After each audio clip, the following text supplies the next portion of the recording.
I walked into this movie just blind. I mean, it looked kind of interesting. Interestingly enough, the producers downplayed the musical element in the marketing, and that Hmm. got in a little trouble because people like they go in to see the theater and like they start singing right away, and some people in the audience are like, "What?" So here's the thing for me. Um, I so though musicals are not like my first like go to genre, there's some of them that I love. The movie Chicago with Richard Gere and Renee Zellweger, I just think that's like a masterpiece. I think they got Best Picture in 2002. For me, and again, seeing it blindly, I when I went to this movie, I Stephen Sondheim's music and the interesting kind of minor key and the tonality and stuff like that, I loved the music in this film. I After I saw it in the theater, I went and I bought the soundtrack. This was back when you would like buy a CD and stuff. I played it over and over in my car.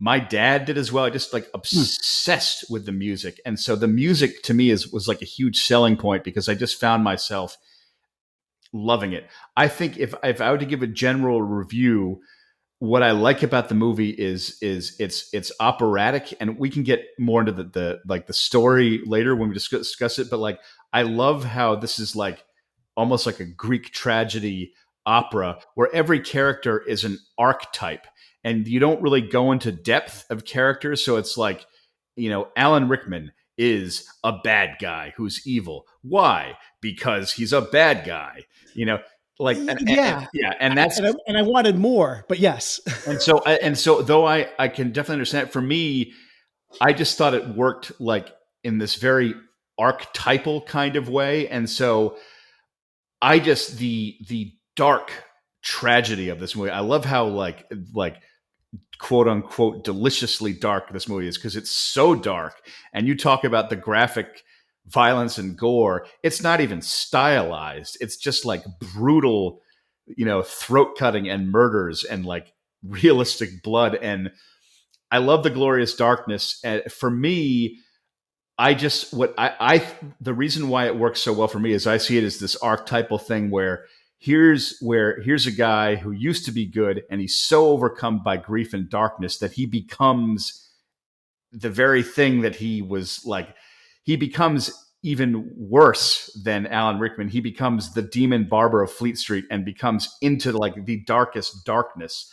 Um, I mean, I personally I love this movie. For me, I would put it in my top like five Tim Burton movies. Oddly enough, my criticism is and I had the same reaction. I hadn't seen it in several years. I had the same reaction watching it again um, when I saw it the first time. Is I think for the most part, I think Tim Burton's camera work and editing is pretty good.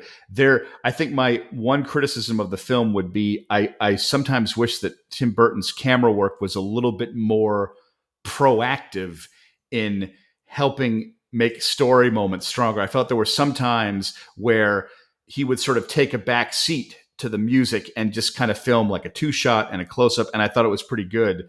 An example of that would be when Sacha Baron Cohen, when the kid is like, when they're selling that fake hair growth Hmm. elixir. Yeah, I love I, that I scene. felt I love that Mhm. scene, and I felt like that was an example where like the camera could have like spun around them more or been a little bit more proactive. And when I mean proactive, I'm not talking like Baz Luhrmann, like flying around like crazy. I just mean there were some moments where I felt there was an opportunity for the camera to do more. But that's my minor criticism. My minor criticism. But for me, the story, the characters, everything works so well on me, and I don't even quite know how to explain it. But it hits this kind of nerve where I find this movie to be an incredibly emotional experience. So for me, it's a solid 4 star. To sum up my review, I'll say that I love how at the very end, it just the tragedy is so brutally rough that I like how the movie ends sort of relishing in that darkness, because it could have ended and you could have just had one hopeful moment where it shows Joanna and I forget the name of the young kid that took.